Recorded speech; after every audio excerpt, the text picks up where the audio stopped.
Concernant cette annonce d'Emmanuel Macron, on en parle avec Ousmane Diaye, rédacteur en chef du service Afrique à TV5 Monde. Ousmane, comment expliquer ce revirement d'Emmanuel Macron sur la présence militaire de la France au Niger et le rapatriement de l'ambassadeur français Sylvain Ité? Parce que la réalité du terrain rattrape la stratégie française. La stratégie française était intenable. D'un côté, on a sur le terrain, quoi qu'on en pense, qu'on le condamne ou pas, la réalité est que le Niger est dirigé par les putschistes. Ils ont la réalité du pouvoir. Et la France continuait dans un raisonnement dont on ne voyait pas l'issue, à considérer que le président légitime et normal était le président élu Mohamed Bazoum. Donc c'est une acceptation du principe de réalité. Et aussi, c'est une contradiction, encore une fois, de la politique française. Il y a quelques jours, le président Emmanuel Macron parlait d'otages pour parler de l'ambassadeur Ité. Et en même temps, aujourd'hui, on le fait revenir. Donc, ça illustre cet épisode, les contradictions françaises dans l'espace sahélien. Donc départ en concertation avec les putschistes, je le rappelle. Est-ce que ça veut dire aussi que la France leur donne cette légitimité aux putschistes? De fait, ils sont l'interlocuteur. L'évacuation militaire se fera, comme l'a dit le président Emmanuel Macron, Même en si officiellement, ils ne le concertation. disent pas. En fait, il y a deux choses.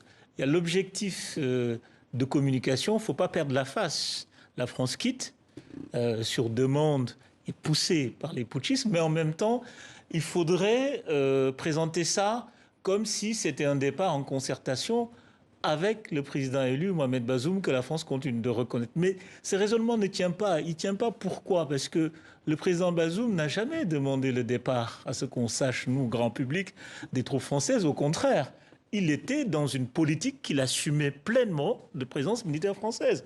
Donc dire que la France part parce que le Niger l'a demandé ou c'est en concertation avec le président Mohamed Bazoum, c'est une façon d'enjoliver, ou en tout cas de trouver une sortie diplomatique. Mais la réalité, c'est que la demande vient bel et bien du régime putschiste et ils ont gagné le bras de fer.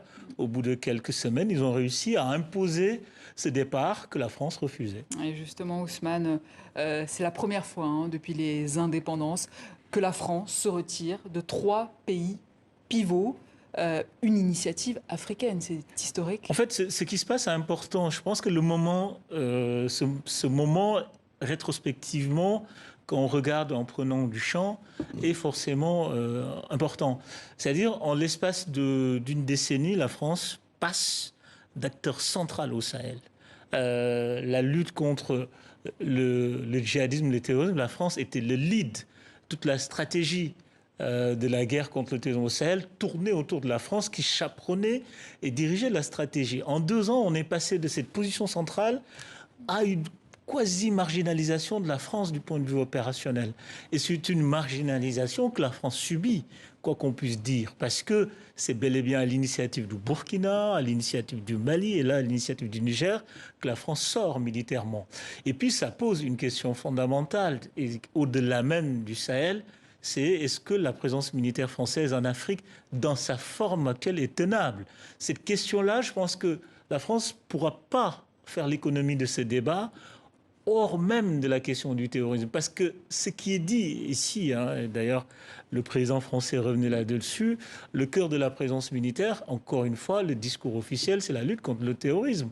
Mais dans la réalité du terrain, on sait que la présence militaire est plus complexe et a des implications politiques qui n'ont rien à voir avec le terrorisme. Et là, on touche, je pense, la fin d'un cycle. C'est ce cycle de continuité post-indépendance où la France avait maintenu des accords pour garder une influence géostratégique dans ces espaces-là. Et du coup, le départ des troupes françaises, qu'est-ce que ça veut dire pour les troupes américaines? Le Niger a révélé une chose qui était sous-jacente depuis quelques années, c'est une sorte de contradiction entre la politique des États-Unis, la politique américaine au Sahel et la politique française. Pendant que la France allait dans une confrontation avec la junte par rapport à son ambassadeur, les États-Unis faisaient l'exact contraire. Parce que je rappelle Au moment du putsch, il y avait un processus d'accréditation d'une ambassadrice, mais le processus a continué. L'ambassadrice américaine allait s'installer à Niamey. Donc c'est une vraie différence d'approche.